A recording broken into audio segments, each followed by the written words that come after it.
नमस्ते, राधे राधे। मैं कविता जायसवाल आप लोग को बहुत अच्छा सोहर गीत सुनाने जा रही हूँ। पति पत्नी नोक झोंक सोहर गीत। देखो, बहू सास को क्या बोलती है और बेटा माँ को क्या बोलता है, तो पत्नी को कैसे समझा रहा है। तो आप लोग वीडियो फुल वॉच करके देखिएगा, लास्ट तक जरूर सुनिएगा। बहुत अच्छा सोहर गीत है, मज़ेदार है। सुनाती हूँ।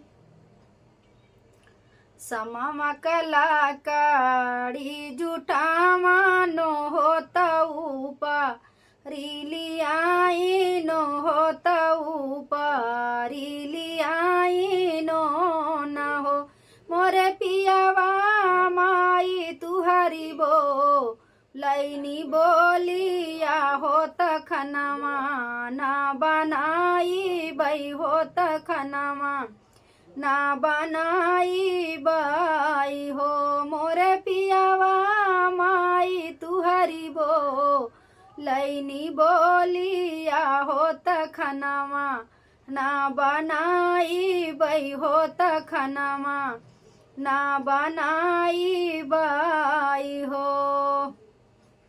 तो पति क्या बोल रहे हैं, पत्नी को समझा रहे हैं। सुनी लिहू माई कई बोलिया हो तो कामे तुहरे आई हैं हो तो कामे तुहरे आई हाई हो मोरी धनिया माइया के सोने कई गठारिया हो तू ही कूली पाई बू हो तू ही कूली पाई बू न हो मोरी धनिया माइया कसोने कई पोटारिया हो तू ही कूली पाई बू हो तू ही कूली पाई बू न हो। नाही देखे सासू कै गठारिया हो तो ना ही पोटारिया हो तो नाही हो पोटारिया न हो मोरे पियावा सासू ककारी हम से हुआ हो तबोही सासू बोलाई हो तबाहू सासू बोलाई हो मोरे पियावा सासू ककारी हम से हुआ हो तबाहू सासू बोलाई हो तबाहू सासू बोलाई हो। माइया का कांगन माया गनवा गाड़ल हासू ली चनवा गाड़ल हासू ली रसोइया गाड़ल हो मोरी धनिया डहरी नीचे गाड़ल बैझुलानिया हो कमार कारधानिया हो कमार कारधानिया हो।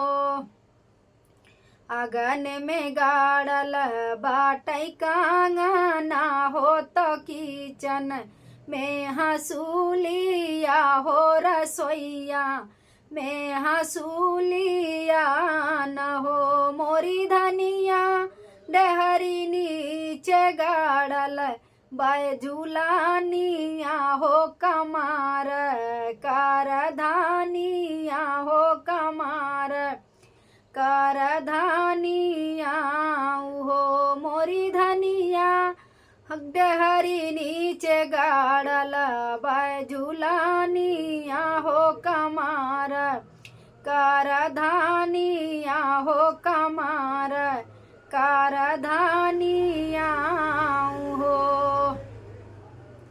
डारी ले बकाना माँ में ठेठी होता मुहा वहाँ पे ताला होता मुहा वहाँ पे ताला न हो मोरे पियाऊ राची राची भोजन बनाई बई होता सासू के खियाई बई होत मेहुआ हम पाई बाई हो हो मोरे पियावा रुचि रुचि भोजन न बनाई बहो तो सासू के खियाई बहो तो मेउआ हम पाई बाई हो।